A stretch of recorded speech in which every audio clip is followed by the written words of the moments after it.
Talk to me about being raised, Prof, in a family of 20 kids. How was that like growing up in a family of 20 kids and you're the last born? Yeah, it was quite interesting. And actually, that's what laid the basis of what you are seeing now. I was taught there what to do as a man. So it was a very proud family led by father, who was born in 1905. So he had quite ancient ideas.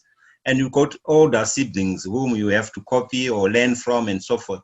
So I think as a last born, you are always struggling to be seen because people are tired of children. They're last born. They are veterans in having children.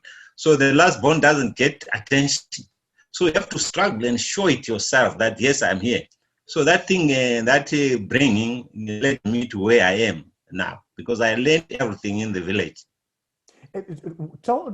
Share with me the lessons that you learned from your father.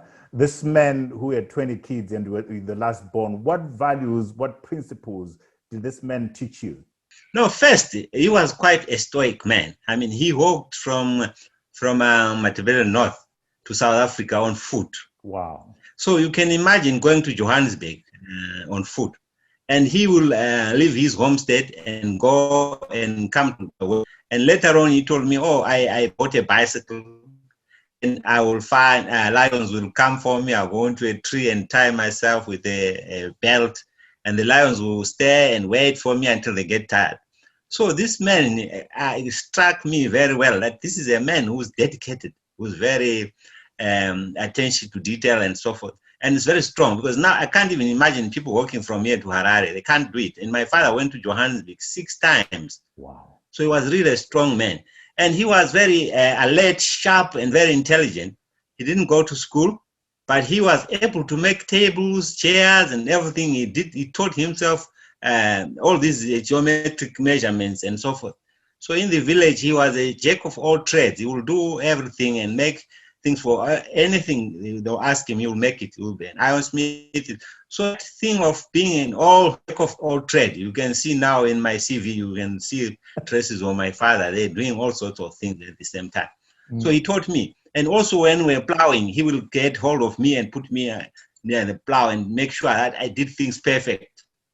And every time we're starting to plow, he will put in poles, straight perfection. And he will ask to guide the cattle. And if there was a deviation, he will ask the car to come back. And so from an age of 5, he put this perfection in my head. And he taught me hard work. And he said to me, I should grow up and learn and be a man. So I am really proud of him. It's unfortunate that he didn't live long enough to see what his son became. And also about his family. Go ahead, Prof. Go ahead, Prof, about his family. Yeah. No. Go ahead. Yeah, his family was large. I could see that he wanted to leave quite a legacy because by having 1 or 2 children, I think he felt that his gene pool. So you can see now in my mentality, I also want to expand my gene pool so that when I'm gone, with another Solwayo Ngwenya left behind. And tell me, what was he going to do in South Africa, having to walk 6 times, you said? What was he going to do? Yeah, that was in the early 30s. He was going to in the mines there, in the gold mines, obviously, at that time. So Johannesburg was the thriving city. So he went there to work. And then he also, when he finished, he just bought all his tools that I told you about, carpentry tools and so on. And he came home and then he stayed in the village. And so you went to the University of Zimbabwe, Prof. Or maybe before I go there, apart from, you have 6 children right now, you want to go to 10.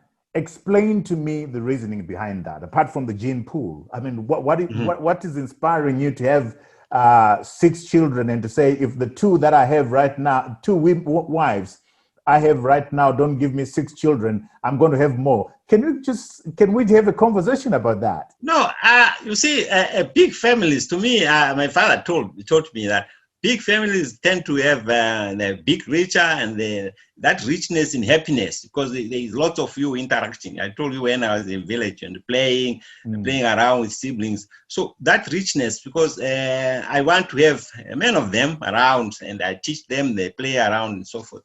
and they become more sociable because they live in this big family. So when they grow up, they also be sociable. It's my own thinking. It doesn't have to apply to everyone. So now I've completed almost everything I want to do. And I can see that what is left for me to do is to just have a few more children. Even if I take more wives, that's fine. It's accepted as part of my culture. So to achieve whatever I want to achieve.